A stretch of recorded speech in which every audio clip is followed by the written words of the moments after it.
ఉపవాస ప్రార్థన దినములో దేవుడు మనతో మాట్లాడుతుండగా ప్రతి ఒక్కరు కూడా క్రమముగా నిశ్శబ్దంగా దేవుని వాక్యాన్ని వినాల్సిందిగా ప్రేమపూర్వకంగా తెలియజేస్తా ఉన్నాను. సమూయేలు రాసిన 2వ గ్రంథము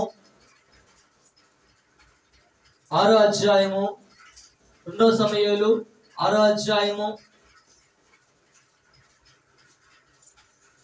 8వ వచనం చదవనమ్మా.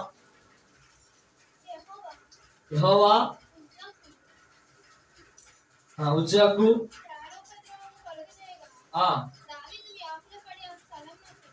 దావీదు వ్యాకులు పడి ఆ స్థలములకు పెరెజా ఉజ్జా అని పేరు పెట్టెను. ఓకే,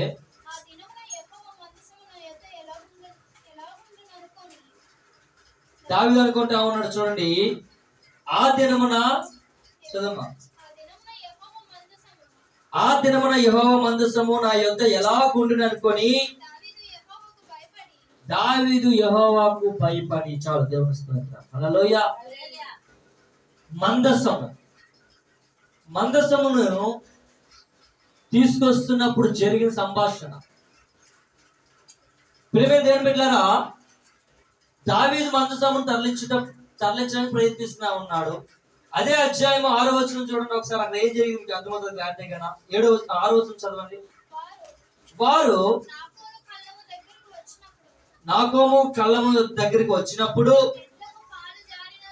ఎట్లకి ఏం జరిగిందంట అని మందసం దేని మీద తీసుకొస్తున్నారు? ఎడ్ల పని మీద తీసుకొస్తా ఉన్నారు. లేదా ఎడ్ల మీద తీసుకొస్తా ఉన్నప్పుడు ఎట్లకి ఏం జరిగిందంట? కాలు జారినందున ఉజ్జా చేచాపి దేవుని మందసము పట్టుకున్నందున ముట్టినందున యెహోవా కోపం ఎవరి మీద వచ్చిందంట? ఉజ్జా మీద వచ్చింది. హల్లెలూయా. ప్రియమైన దేవుని బిడ్డలారా, మందసము అంత ప్రత్యేకించబడినది, మందసము అంత శ్రేష్టమైనది. మందసము దేవుడు ఎవరు పడితే వాటిని ముట్టుకుంటే ఒప్పుకునే స్థితిలో ఉండేది కాదండి. హల్లెలూయా. మందసము ఎవరు దాన్ని తయారు చేయమని చెప్పారు? దేవుడు తయారు చేయమని చెప్పారు. మందసాన్ని తయారు చేసినప్పుడు అది చాలా జాగ్రత్తగా ఉండాలి. అది ఎక్కడుంటే అక్కడ క్షేమము, ఎక్కడుంటే అక్కడ భద్రత, ఎక్కడ ఏ ఇంట్లో ఉంటే అక్కడ సుఖ సంపదలు వెదజల్లుతాయి. ఇశ్రాయేలు దేశంలో ఆ మందసం అంత ప్రాముఖ్యంగా ఉంటాయి. ఆ యొక్క సంభాషణ పట్టుకొని దావీదు మందసాన్ని తీసుకొస్తా ఉన్నప్పుడు ఆ సమయంలో ఉజ్జా అనే ఒక వ్యక్తి దాన్ని ఎట్లు కాలజారిపై పడిపోతుందని చెప్పేసి అది ముట్టుకోవడం వల్ల దేవుడు అతన్ని మొత్తేశాడు. లాస్ట్ అదే ఉందా? చూడండి, అతడు చేసిన తప్పును బట్టి దేవుడు ఆ క్షణముని అతను మొత్తగా ఏమైపోయాడంట? చనిపోయాడు. అంటే మందసం చూడండి ఎంత పవర్ఫుల్ గా ఉందో. ఈరోజు మందసం అనగా దేవునితో సహవాసము, లేకపోతే దేవుని యొక్క ఆత్మ కలిగి ఉండడం. నీవు దేవుని యొక్క ఆత్మ కలిగి ఉన్నావు, ప్రార్థనతో కలిగి ఉన్నావు, భక్తి జీవితంలో కలిగి ఉన్నావు. కానీ కొన్నిసార్లు తెలిసే ఏం చేస్తున్నావు? నువ్వు రాంగ్ వేకి వెళ్తా ఉన్నావు. ఇక్కడ ఈ ఉజ్జా అనే వ్యక్తి తెలియకుండా చేశాడు. దేని చేశాడు? మనసాన్ని పట్టేసుకున్నాడు. దేని కొరకు పడుతున్నాడు? పడిపోతుందని. గొప్పత్వం కూడా కాదు, ఎందుకంటే ఒక వస్తువు పడిపోతుందంటే మనం ఏం చేస్తాం? గొప్పని అందుకుంటాం. ఇక్కడ ఈ మందసం విషయంలో కూడా అతను అలాగే అనుకుని దాన్ని ముట్టుకోవడం వల్ల మరణం కొని తెచ్చుకున్నాడు. దేవుడు కొన్నిసార్లు నీ జీవితంలో వద్దు అన్న పనినే మనం చేయడం మొదలు పెట్టడం వల్ల అది నీ జీవితానికి నష్టకరంగా మారిపోతా ఉంటుంది. ఏమైంది ఏమిటారా? జీవితం ఎప్పుడు కూడా తప్పు మనం చేస్తూ ఉండొచ్చు, లేకపోతే అనేక సార్లు మన జీవితం నష్టకరంగా మారిపోయి ఉండొచ్చు. కానీ దేవునికి విరోధమైన క్రియలు మనలో ఉండడానికి వీల్లేదు. Praise the lord. ఈ జీవితంలో మనసు అనగా దేవుని యొక్క ఆత్మ ఉన్నది. పరిశుద్ధాత్మతో నడిపించబడుతున్న నీవు, లేకపోతే ప్రార్థనా జీవితంతో నడిపించబడుతున్న నీవు, వాక్య జీవితం నడిపించబడుతున్న నీవు, భక్తి జీవితం నడిపించబడుతున్న నీవు అన్య జనులతో సహవాసము, అన్య జనులతో సాంగత్యము చేయకపోవడం అంత మంచిది. హల్లెలూయా. సహవాసం అనగా ఏంటి? సాంగత్యం అనగా ఏంటి? సహవాసం అనగా వారు ఎక్కడికి వెళ్తే వాడికి వెళ్ళిపోతా ఉంటాం. సాంగత్యమైన అంతే, వాళ్ళు ఏం చేస్తే చేస్తూ ఉంటాం. మనం అన్య జనులతో సాంగత్యం, దేవుడే చెప్తా ఉన్నాడు, అన్య జనులతో సాంగత్యం మంచిది కాదు, అన్య జనులతో సహవాసం మంచిది కాదు. ఎందుకు మంచిది కాదు? వారితో మాట్లాడొద్దు, వారితో ఉండొద్దు, లేకపోతే వారి ఇచ్చిన మనం తీసుకోవద్దు, లేకపోతే మనం వాళ్ళు తీసుకోవద్దు అని చెప్పట్లేదండి. సహవాసం వద్దు అంటా ఉన్నాను. Praise the lord. ఇప్పుడు అడుగుతా ఉన్నాను, ఎందుకు అన్య జనులతో సహవాసం వద్దు? ఎందుకు చేసిన ప్రేమ ఏం పెట్టారా? అన్య జనులు సినిమాలకు వెళ్దాం అంటారు, లేకపోతే దేవుని ఎరగని బిడ్డలు పబ్బులకి వెళ్దాం అంటారు, దేవుని ఎరగని బిడ్డలు ఇంకా అడిగండి వ్యక్తమైన కార్యక్రమాలకు వెళ్దాం అంటా ఉంటారు. దేవుని ఎరగని బిడ్డలు నానా విధమైన చెత్త అంతా కూడా పురుగు పొందమన్నట్టుగానే చూస్తూ ఉంటారు. దేవుడు ఆ క్రమాన్ని బట్టి అన్య జనులతో సహవాసం వద్దు అని చెప్పేసి అంటే చాలా మంది ఆలోచన కూడా తెలుసా, దేవుడు ఎందుకు వద్దన్నాడు అంటే ఇగో దేవుడు ఎందుకు వద్దన్నాడు చెప్పి వారికి నచ్చిన తలంపులో వెళ్ళిపోతా ఉంటారు. ఈ రోజు దేవుడు చెప్తున్న మాట ఏం తెలుసు ప్రేమ బిడ్డలారా, నీవు మందస్సములో ఉన్నావు, నువ్వు దేవుడి యొక్క ఆత్మతో ఉన్నావు, దేవుడి యొక్క ప్రార్థన జీవితంతో ఉన్నావు, వాక్య జీవితంతో ఉన్నావు, నువ్వు ఉపవాస ప్రార్థనలో ఉన్నావు, నువ్వు నిష్ఠలో ఉన్నావు. ఇలా ఉన్న సమయంలో నువ్వు ఏం కలిగి ఉన్నావు తెలుసా? అన్య జనులతో సాంగత్యం నువ్వు చేయడానికి వీల్లేదు. వారికి దేవుడు అంటే తెలియదు. నీకు తెలుసా లేదా? తెలుసా దేవుడు అంటే నీకు? దేవుడు తెలుసా నీకు? దేవుడు అంటే తెలిస్తే నువ్వు ఆరో సాంగత్యం చేయడానికి ఇష్టపడతావు. దేవుడు అంటే భయం లేకుండా, భక్తి లేకుండా, ఇష్టాసారంగా తిరుగుతూ, లేకపోతే నా జీవితం నా ఇష్టం అనుకుని తిరిగితే మాత్రము ఇక ఉజ్జా పరిస్థితి మనకి రాబోతా ఉంది. ఆ పనిష్మెంట్ చూసి ఎవరు భయపడ్డారు తెలుసా? దావీదు భయపడ్డాడు. దేవుడు కళ్ళ ముందే ఉజ్జా చనిపోయాడు. అక్కడ దేని చనిపోయాడు? ఆ మందసాన్ని ముట్టుకున్నది, ఆ మందసాన్ని తాకినందుకు స్పాట్ లో చనిపోయాడు. దీని అంటే మొత్తేశాడు అక్కడ. ఆ సమయంలో ఎవరు భయపడ్డారు? రాజైన దావీదు భయపడి కింద చదవడం ఏమంటున్నాడు చూడండి. ఎందుకు వచ్చును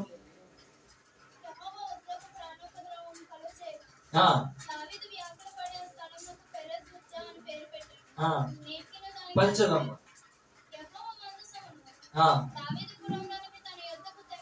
9 మధ్యలో చదువు. యెహోవా మందసము నా యొద్ద ఎలాగుండును అనుకొని చూసారా దావీదు ఏమన్నాడు? యెహోవా మందసము నా యొద్ద ఎలాగుంటుంది అంటే జస్ట్ పడిపోతున్నాడు, పట్టుకున్నప్పుడే ఉజ్జా చనిపోయాడు కదా, దాన్ని తీసుకెళ్లి నా ఇంట్లో పెట్టుకుంటే, లేకపోతే నాకు ఆ రాజ్యంలో పెట్టుకుంటే నా పరిస్థితి ఏంటి, నా రాజ్యం పరిస్థితి ఏంటి, లేకపోతే నా యొక్క ప్రజల పరిస్థితి అని చెప్పేసి ఎవరు భయపడుతున్నారు? దావీదు భయపడుతున్నాడు. ఈరోజు నేను అడుగుతా ఉన్నాను, దేవుడు అంటే ఒక రాజే భయపడుతున్నాడు, మరి నీవెందుకు భయపడట్లేదు? దేవుడు అంటే ఒక వ్యక్తి ఒక సింహాసనం మీద కూర్చున్న అనేక మందిని సంహరించి అనేక రాజ్యాలు జయించిన వ్యక్తి భయపడతా ఉన్నాడు. ఈ రోజు నువ్వు ఎందుకు భయపడలేకపోతున్నావు? కారణం తెలుసా? దేవుడు అంటే అలసైపోయాడు. ఏమైపోయింది? దేవుడు అంటే అలసైపోయింది. అదే గాని దేవుడు గాని నువ్వు దేవుడు చూపించకపోతే ఇగో నువ్వు ఇలాగైపోతావు అలాగైపోతావు అని దేవుడు గారు చెప్పుకుంటే అప్పుడు వచ్చేది నాకు భయం. ప్రజలు కొంతమంది భయపెట్టేస్తా ఉంటారు, అలడలు భయపడిపోతా ఉంటారు. దేవుడు ప్రేమగా చెప్తా ఉన్నాడు, ఇగో నువ్వు ఈ క్రియలు చేయొద్దు, ఈ క్రియలు చేయొద్దు, ఈ క్రియలు చేయదని చెప్తున్నా కూడా కొన్నిసార్లు మనం అదే క్రియలు చేయడం మొదలు పెడతా ఉంటాం. ఉపవాస దినాల ప్రార్థనలు జ్ఞాపకం చేసుకుని ప్రేమ దేవుని బిడ్డరా, మందసము అనగా నీ ఆత్మలో నువ్వు దేవుని ఆత్మతో నింపబడినప్పుడు, దేవుడికి ఆత్మ నడిపించబడతా ఉన్నప్పుడు నువ్వు ఎవరికి భయపడాలి తెలుసా? దేవునికి భయపడాలి. Praise the lord. హల్లెలూయా. ఎవరు భయపడాలి? దేవుడు భయపడాలి. దావీదు భయపడ్డాడు. ఆయన మరణం చూసి భయపడిపోయాడు. మనసాన్ని ముట్టుకున్న ఉద్యోగ పరిస్థితులు ఉందంటే ఆ మనసును తీసుకున్న ఇంట్లో పెట్టుకున్న పరిస్థితి ఏంటి, రాజ్యంలో పెట్టుకున్న పరిస్థితి ఏంటి అని భయపడిన రాజు తర్వాత ఏం చూడండి ఏం జరిగింది? యెహోవా మందసమును చూడండి అక్కడి నుంచి భయపడిపోయి తెలుసా దావీదు, యెహోవా మందసము దావీదు యొక్క పురములోనికి తెప్పించనొల్లక ఎవరు తీసుకెళ్తాడు? హిత్తీయుడగు. ఎవరింట్లో ఉంది తెలుసా అప్పుడు మందసము? ఒబేదెదోము అనే ఒక దైవ సేవకుడి ఇంట్లో పట్టబడ్డది. మందసం ఎక్కబడి ఉండకూడదండి. మందసంకి ప్రత్యేకమైన స్థలం ఉండాలి. అందుకని మన ఇంట్లో ప్రార్థన గది చాలా అవసరం. ఇంట్లోని బెడ్రూమ్ ఉంటుంది, మాస్టర్ బెడ్రూమ్ ఉంటుంది, లేకపోతే మంచి కిచెన్ ఉంటుంది, మంచి హాల్ ఉంటుంది, ఇంకా చిల్డ్రన్ బెడ్రూమ్ ఉంటుంది, అన్నీ ఉంటాయి. కానీ ప్రార్థన గది ఉందని ఇంట్లోని ప్రజలు ఇంట్లో ప్రార్థన గది ఉందండి, ఎవరింట్లో ప్రార్థన గది ఉందా? అన్ని కట్టుకుంటాం. నేను ఎప్పుడు అనుకుంటా ఉంటాను, నాకు కానీ సొంత ఇల్లు ఉంటే మాత్రం ప్రార్థన గది ముందు కట్టుకోవాలి. ప్రజలు చిన్న ఇల్లు అయినా దాంట్లో ముందు ప్రార్థన గది కట్టుకోవాలి. ఒక పర్సనల్ కూర్చొని ప్రార్థన చేసుకున్నందుకు గదైనా ఉండాలి నాకు. ఎందుకు ఈ మాట చెప్తాను తెలుసా? ప్రార్థన గదిని ఇంటికి చాలా అవసరం. ఇప్పుడు అన్నిలు వారికి ఏముంటుంది ప్రత్యేకంగా? అన్నిలకి కదా ఉండదా? చూసారా, ప్రత్యేకంగా పెట్టుకుంటారు వాళ్ళు. మరి ఒక క్రైస్తుడు ఏంటి, దేవుడితో గడుపుతున్న నీవు, దేవుడి సావాసంలో నీవు, వారి నుంచి మనం కాపీ కొట్టట్లేదండి. ఇది బైబిల్లో ముందు నుంచే ఉంది. మందసము ఎక్కడుంటే అక్కడ క్షేమము, కానీ ఆ మందసం ఉండాల్సిన ప్లేస్ ఉండాలి. ప్రైజ్లో. అలాగే ప్రార్థన గది నువ్వు ఎక్కడ ఉండాలి, ఏ గృహంలో ఏ మూల పెట్టుకున్నా దానికో నువ్వు ప్రత్యేకంగా నువ్వు దాన్ని ఉంచుకోవాలి. ఈరోజు చాలా మంది ప్రార్థన చేయండి బాబు అంటే ఎక్కడ పడితే అక్కడ చేసేస్తా ఉంటారు. దానికంటే ప్రత్యేకమైన ప్లేస్ ఉండదు, దానికంటే ప్రత్యేకమైన ఒక స్థానం ఉండదు, దానికంటే ప్రత్యేకమైన ఒక స్థలం ఉండదు. ఆ స్థలంలోనే ప్రార్థన చేస్తాం, అక్కడే మనం తిరిగేస్తా ఉంటాం, అక్కడే మన కార్యక్రమాలన్నీ చూసుకుంటా ఉంటాం. ప్రేమ దేని బిడ్డలారా, నీకు నీ ఇల్లు చిన్నదే ఉండొచ్చు, దాన్ని బట్టి నువ్వు ఆ పరిస్థితి బట్టి మనం తిరగచ్చి ఉండొచ్చు. కానీ దేవుడు నువ్వు అడగాల్సింది, ప్రభా ఇల్లు సరిపోవట్లేదండి, దీనికి ప్రత్యేకంగా ఒక ప్రార్థన గది కట్టుకోవడానికి గృహం కావాలని చెప్పేసి నువ్వు దేవుడిని అడగడం మొదలు పెట్టాలి. Praise the lord. దేవునికి స్తోత్రం. ఈరోజు ప్రత్యేకమైన ప్రార్థన గది నీకు అవసరం. అనుకున్న భాష ప్రార్థన చేయడానికి ఎన్నికని గది మాకు వస్తుంది, అంతే కదా? మేము ప్రార్థన చేయమే నీకు ఎందుకని మాకు గదిలో ఆ గది ఉన్నా కూడా గదికి ఎప్పుడు కూడా డోర్ కట్ట అడ్డే ఉంటుంది, లేకపోతే డోర్ వేసే ఉంటుంది. ప్రైజ్లో మైల్స్ అన్నదేనండి, వంకలు చెప్పకండి. దేవుని స్తోత్రం. మేము తినడానికి సరిపోవట్లేదండి, వంకలు చెప్పకండి. ఈరోజు దేవుడు అడుగుతా ఉన్నాడు, దేవుడు చెప్తా ఉన్నాడు, మారేం తెలుసా? నీకంటూ ప్రత్యేకంగా ప్రార్థన గది ఉండాలి. నీ కుటుంబంలో నువ్వు దేవుని స్తుతించడానికి, లేకపోతే ఒంటరిగా ప్రార్థన చేయడానికి ప్రార్థన గది చాలా అవసరమై ఉన్నది.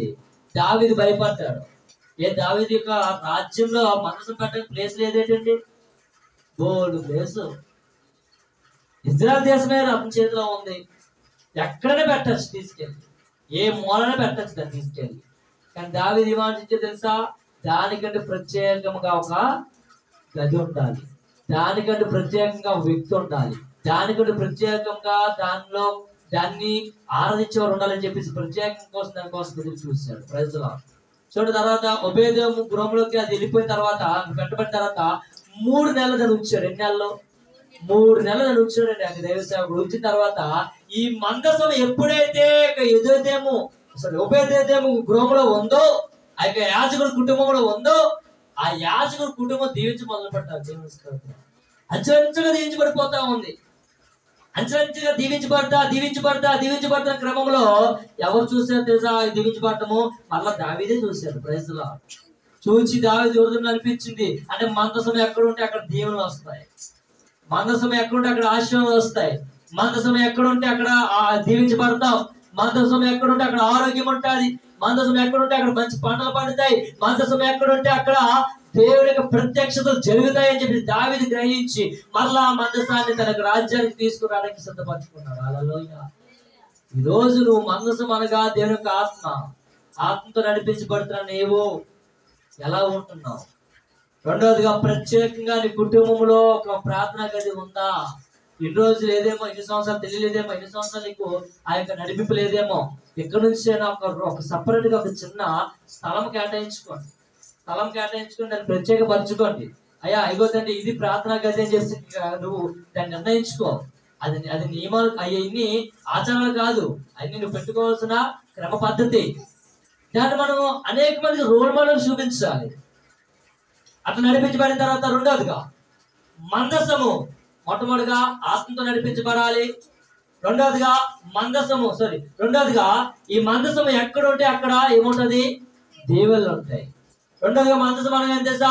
ప్రార్థనా జీవితం. హల్లెలూయా. మందసానికి ఎవరు చెప్తున్నాను? మందసం అనగా మొట్టమొదటిగా పరిశుద్ధాత్మ దేవుడు నీతో ఉన్నాడు, జ్ఞాపకం చేసుకో. మందసం అనగా రెండవదిగా ప్రార్థన నీతో ఉండాలి. ఈ మందసం ఎక్కడుంటే అక్కడ దీవించబడ్డది. చూడండి, ఎదేదేమో ఎలా దీవించబడ్డాడో తర్వాత చూడండి, అక్కడ రాసి ఉంటది 11వ వచనం. 10వ వచనం చదవమ్మా.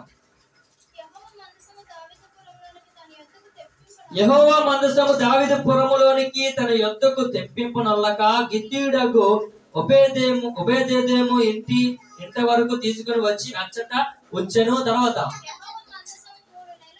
యెహోవా మందసము 3 నెలలు గిత్తీయుడగు ఒబేదెదోము ఇంటిలో ఉండగా దేవుని స్తోత్రం. ఇంట్లో ఉన్న వాళ్ళు ఎవరు దీవించబడ్డారు? ఎవరిని ఆశీర్వదించాడంట? ఒబేదెదోమును అతని ఇంటి వారందరినీ ఆశీర్వదించాడు. ఒక్క ఒబేదెదోమునే ఆశీర్వదించాడా? ఇంట్లో అందరిని ఆశీర్వదించాడా? అందరినీ దేవుడు ఆశీర్వదించాడు. Praise the lord. హల్లెలూయా. నేత్రపదలే చెప్పండి hallelujah. Praise the lord. Praise ఉన్నాడు. ఆమేన్. వాక్యం దేవునికి మందసము ఒబేదెదోము ఇంట్లో ఉన్నప్పుడు వారు అతనితో పాటు అతని కుటుంబం దగ్గర దీవించబడ్డది. మందసము అనగా రెండవదిగా ప్రార్థన. నీ కుటుంబంలో ప్రార్థన ఉంటుందా? ఎంతసేపు దున్నపోతు మీద వర్షం పడినట్టే మన బిడ్డలకైనా లేదా ఇతర బిడ్డలకైనా ప్రార్థన చేస్తున్నారు కాబట్టి చేయట్లేదండి. Praise the lord. మందసం ఉంది అంటే ప్రార్థన ఉండగా నీ కుటుంబం దీవించబడతాది. ఒబేదెదోము కుటుంబంలో మందసం ఉన్నప్పుడే కుటుంబం దీవించబడ్డది, అతను కూడా దీవించబడ్డాడు. ఈ రోజు రెండోదిగా నీ యొక్క కుటుంబంలో మందసం అనగా ప్రార్థన ఉంటే నీ కుటుంబం దీవించబడుతుంది, నీవు దీవించబడతావు. హల్లెలూయా. అంతేగాని మందసం ఎక్కడ పడితే అక్కడ ఎక్కించుకొని లేదంటే ప్రార్థనలు ఎక్కడ చేయకుండా ఉన్నావు అనుకో, ఆశీర్వాదాలు ఉండవు, దీవెనలు ఉండవు. నీ కుటుంబం మన కుటుంబాలు ఎప్పుడు కూడా ఆ విధంగానే ఉంటాయి. 3 బాధ పెడితే అయిపోతాయి. దాన్ని చూసారు, ఎవరు చూసారు చూడండి. తర్వాత వచ్చినము 2వ వచనం. దేవుని మందసము ఉండుట వలన యెహోవా ఒబేదెదోము వారి ఇంటి వారిని అతనికి కలిగిన దానంతటిని ఆశీర్వదించుచున్నారని సంగతి దావీదునకు వినబడగా దావీదు పోయి దేవుని మందసము ఒబేదెదోము ఇంటిలో నుండి దావీదు పురమునకు ఉత్సాహముతో తీసుకొని వచ్చాను. చూసారా, దావీదు వినబడ్డది. ఒబేదెదోము ఇంట్లో మందసం ఉంది కదా, వాళ్ళంతా దీవించబడుతున్నారు కదా, మందసం నా ఇంట్లో తీసుకొచ్చుకోవాలని చెప్పేసి ఆశ కలిగి ఆ యొక్క దాన్ని తీసుకోవడానికి అన్ని సమకూర్చుకుంటా ఉన్నాడు. Praise the lord. అంటే ప్రార్థన చేస్తా ఉన్నప్పుడు నీ ప్రార్థన చూసి అనేక మంది నేను తీసుకొని వెళ్ళాలి ప్రార్థన చేయాలి. అర్థమవుతుందండి?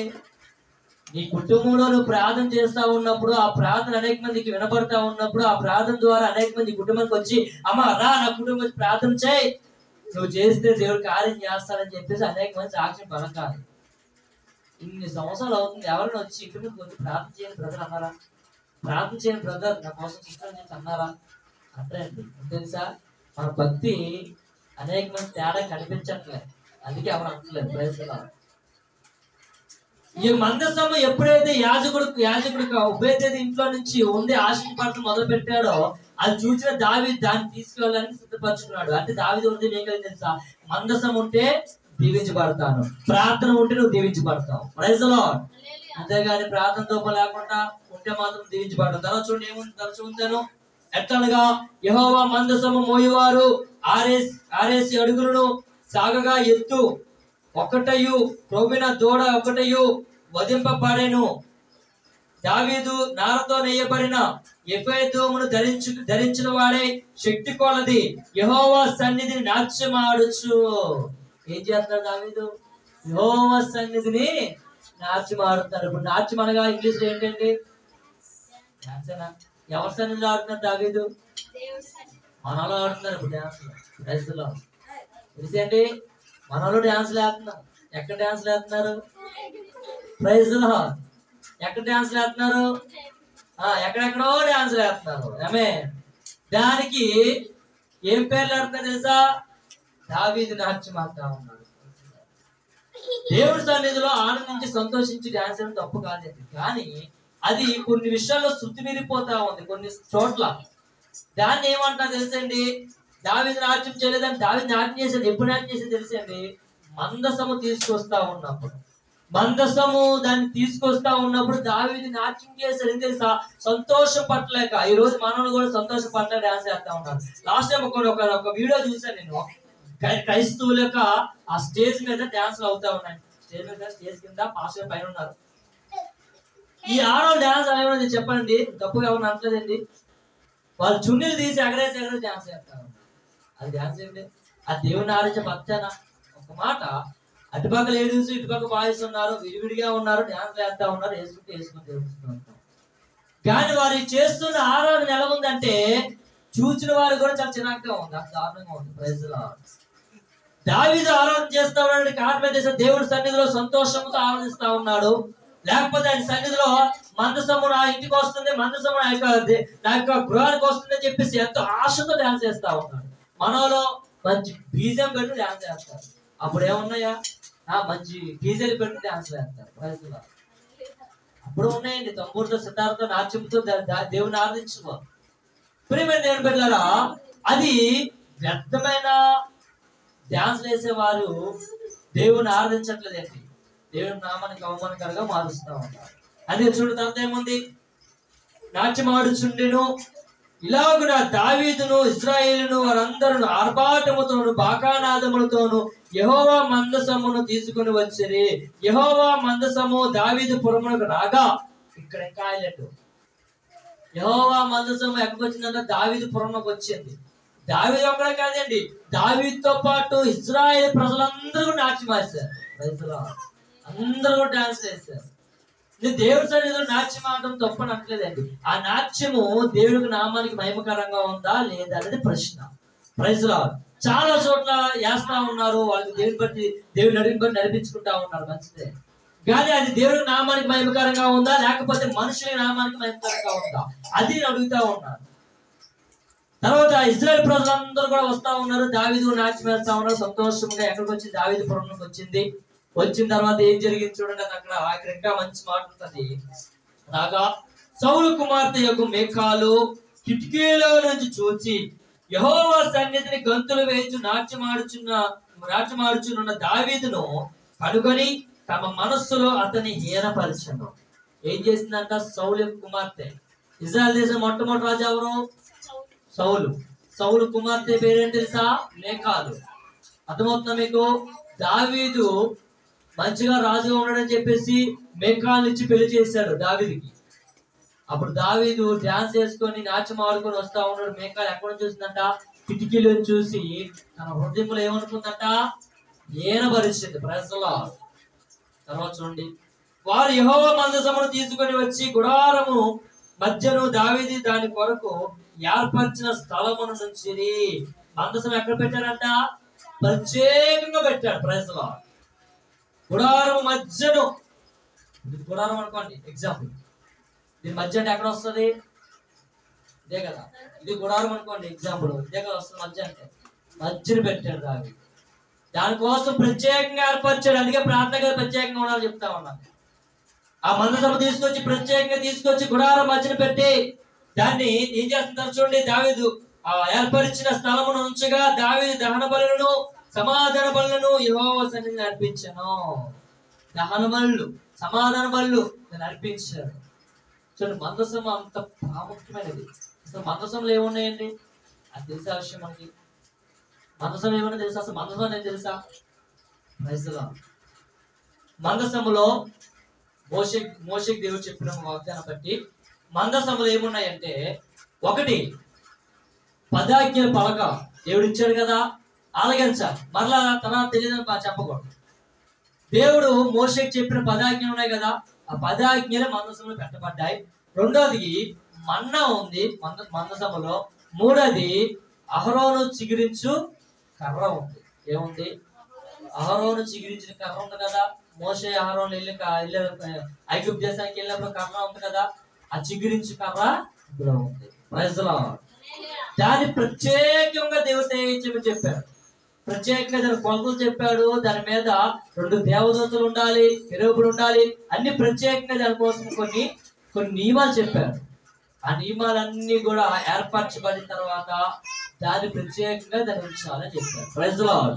దాన్ని తీసుకొచ్చి గుడారం మధ్య దావీదు పెట్టాడు. పెట్టిన తర్వాత ఏం చేశాడు? దహన బలులు, సమాధాన బలులు అర్పించాడు. మూడవదిగా నీ ప్రార్థనా గదులు ఏం సమర్పించాలి తెలుసా? దహన బలులు, సమాధాన బలులు నువ్వు సమర్పించాలి. మనం ప్రార్థన చేయము, సమాధాన బలు సమర్పిస్తాము, లేకపోతే దహన బలు సమర్పిస్తాము. ఈరోజు మొట్టమొదటి జ్ఞాపకం చేసుకోండి, మందసం అనగా ఏంటి? దేవుని యొక్క ఆత్మ. హల్లెలూయా.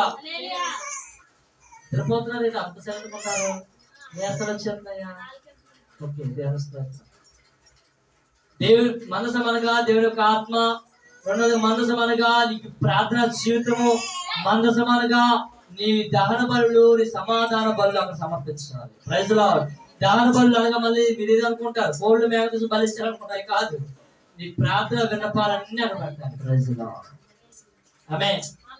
మందసము నీతో ఉంటే అనగా పరిశుద్ధాత్మ నీతో ఉంటే నీకు అన్ని జయమే. ప్రార్థన నీతో ఉంటే అన్ని దీవెనలే.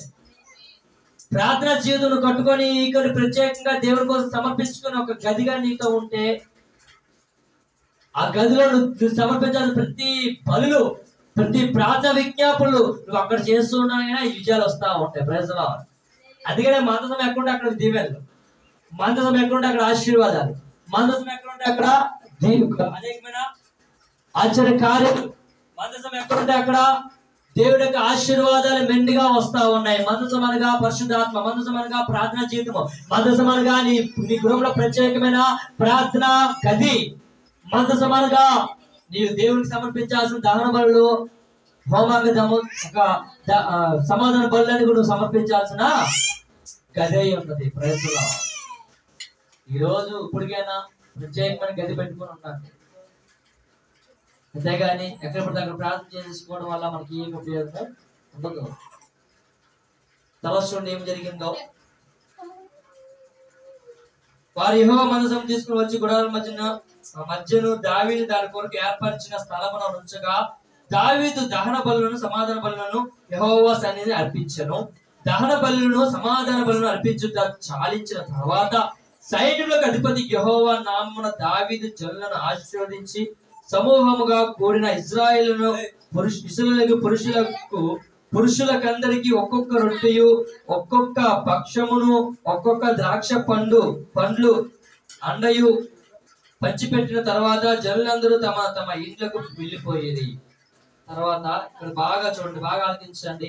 20వ వచనము, తన ఇంటి వారందరినీ దీవించుటకు దావీదు తిరిగి రాగా సౌలు కుమార్తె మీకాలు దావీదుని ఎదుర్కొని బయలుదేరి వచ్చి హీన స్థితి గల పనికెత్తులు చూచుచుండగా వ్యర్థుడు ఒకడు తన బట్టలను విప్పివేసినట్టుగా, ఇశ్రాయేలీల రాజు అయిన నీవు నేడు బట్టలు తీసివేసి ఎంత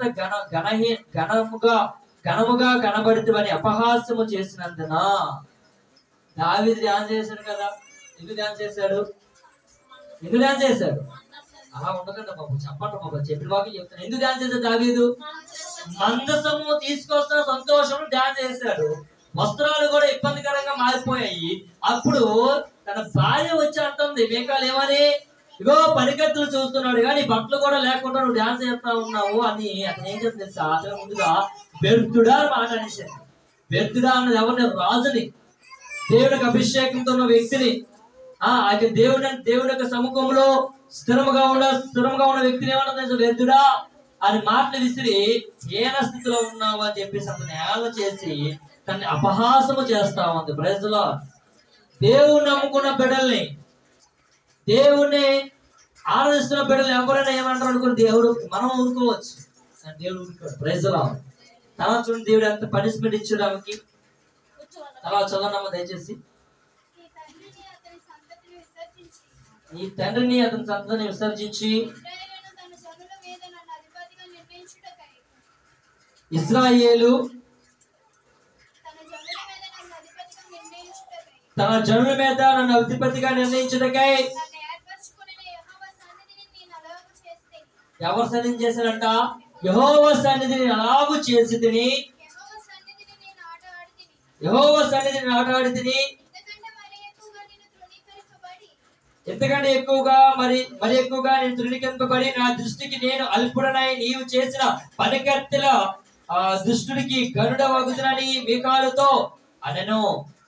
అనిన తర్వాత చూడండి, మరణం వరకు సౌలు కుమార్తె యొక్క మీకాలు పిల్లలు కనక ఉండెను. ఏం పొంది తెచ్చుకుంది అని మాట్లాడడం వల్ల మరణం వరకు ఏం కలిగిందంట? ఆమెకి పిల్లలు కలగకుండా అయిపోయింది. Praise Lord. దేవుడికి అభిషేకముతో ఉంటే ఉన్న వారిని ఏమనంటే ఏమవుతుంది తెలుసా? శాపమే కొని తెచ్చుకుంటారు.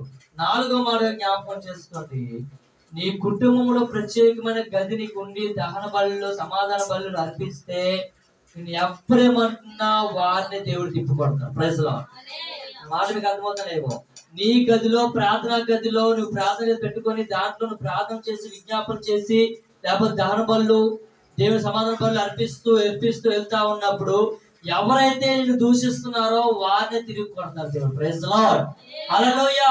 అంతేగాని నా శత్రువులకి ఏం అవట్లేదు అని అంటే ఎందుకు అవుతుంది?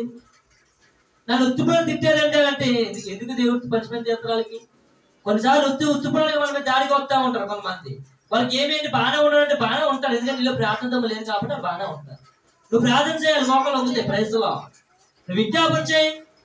ఎవరైతే నేను తిడుతున్నారో ఎవరైతే నేను ఉత్తుపడానికి మనం ఏ తొందర చేయకుండా ఎవరిని అంటే చెప్తాను నేను, ఎవరైనా ఉత్తుపడానికి నేను అంటున్నారేమో లేకపోతే నీ హృదయం గాయపరుస్తున్నారేమో, నీ ప్రార్థనా గదికి వెళ్ళి నువ్వు సమాధానమైన ప్రార్థన చేసినట్లయితే దావీదుకి ఎలాగైతే మేకాలు రివర్స్ ఆ మాట ఇచ్చినప్పుడు రివర్స్ మాట ఎలాగైతే కొట్టువేయబడ్డాడు నీకు అలా కొట్టువేయబడతాయి. ప్రైజ్ ది లార్డ్, ఆమేన్. అందుకని చెప్తా ఉన్నాడు దేవుడు, దావీదుని ఎదురాడిసింది, అపహసించింది, అటగారం చేసింది, హేళన చేసింది. అప్పుడు ఏం జరిగింది తెలుసా? దావీదు సైలెన్స్ గా ఉన్నాడు, కానీ మేకాలు స్మరణించినంత వరకు కూడా గొడ్రాలుగా అయిపోయింది. Praise the Lord. కారణం చేస్తుంది ప్రేమ బిడ్డరా, దేవుడి యొక్క ఆత్మతో లేదా ప్రార్థనా జీవితంతో నీవు ఉంటే ఎవరు నిన్నేమంటున్నా కూడా అది మౌనంగా ఉండొచ్చు, కానీ దేవుడు మాత్రం ఊరుకోడు. ప్రైజ్ ది లార్డ్, దేవుడు మాత్రం ఎప్పుడు కూడా ఊరుకోడండి. ఇప్పుడు చాలా మంది సంఘాలు పడగొట్టేసుకొని చాలా మంది సేవకులు చంపేసుకోండి, వీరు సరిగ్గా ఉండొచ్చు, కానీ నేను ప్రకటిస్తున్న దేవుడు మాత్రం మౌనంగా ఉండడం. ఒక దినాన్ని వారి జీవితాలు చూసుకున్నట్లయితే ప్రేమ దేవుడు బిడ్డారా, అందరూ కాదండి, కొంతమంది వారికి నచ్చినట్టుగా వారికి ఇష్టాసారమైన జీవితంలో క్రైస్తవ మీద దాడులు చేసుకుని ఇష్టాసారంగా నలిపివేస్తా ఉన్నారు జీవితాలు. సంఘాలు అనేక మంది సేవకులే, వారందరి జీవితాలు ఒక దినాన్న ముగింపులోకి వెళ్ళిపోతాయి, వారందరూ బ్రతుకులు ఒక దినాన్ని నాశనం అయిపోతాయి. క్రైస్తవులుగా మనందరూ ప్రేమగా ఉంటాం, కానీ మన పక్షాన్ని యుద్ధం చేసేది ఎవరు? దేవుడు. ఈరోజు 4 మాటలు బయలుపరిచాను, 5 మాటలు బయలుపరిచాను. ఫస్ట్ మాట ఏంటి? మందసం అనగా పరిశుద్ధాత్మ దేవుడు, మనసం అనగా నీ ప్రార్థనా జీవితము, మనసం అనగా నీ గృహములో ఏ ప్రత్యేకమైన గది, మందసం అనగా అక్కడ విజ్ఞాపనలు, దహన బలులు లేకపోతే సమాధాన బలులు, కృతజ్ఞత బలులు అక్కడ నువ్వు చెయ్యాలి. 5వ మాటగా మందసము. ఈ 4 నువ్వు చేస్తే 5వ మాటగా ఎవరైతే నిన్ను నీ మీదకి దండెత్తి వస్తున్నారో వారినే తిప్పు కొడతాడు దేవుడు. Praise the lord. ఏ దురాత్మలు అయితే నీ మీదకి వస్తున్నాయో ఆ దురాత్మలు దేవుడు తిప్పు కొడతాడు. ఏ దుష్టుడైతే నీకు చేతబడి చేద్దాం అనుకుంటున్నారో, లేకపోతే ఎవరైతే నీకు చిల్లంగా పెడతాం అనుకుంటున్నారో, ఎవరైతే నీకు ఆ వశీకరణ చేద్దాం అనుకుంటున్నారో, ఎవరైతే నిన్ను చాలా ఇబ్బందికరమైన జీవితంలో తీసుకెళ్దాం అనుకుంటున్నారో వారినే దేవుడు వారికి తిప్పి అవి కొడతాడు వేస్తున్నాము. ఆమె ఎప్పుడు ఈ 4 చెయ్యి చాలు దేవుడు. ఈ 4 చేస్తే 5వ మాటగా నీ పక్షాన దేవుడు ఎవరైతే నిన్ను గాయపరుస్తున్నారో వారిని తిప్పు కొడతాడు. Praise the lord. మందసంలో ఉన్న పవర్ అలాంటిది, మందసంలో ఉన్న నడిపింపు అలాంటిది. ఈ రోజు ఈ వాక్యం ఆలోచిస్తున్న ఉపవాస ప్రార్థనలో మొట్టమొదటిగా ఈ 5 మాటలు జ్ఞాపకం చేసుకోండి. మీరు రాసుకుంటారో, బుర్రలో పెట్టుకుంటారో, ఏం చేసుకుంటారో, ఎక్కడి నుంచైనా ప్రత్యేకంగా మన కుటుంబాన్ని మనం కట్టుకుందాం. దేవుడికి మాటలు దీవించి ఆశీర్వదించిన ఆమేన్.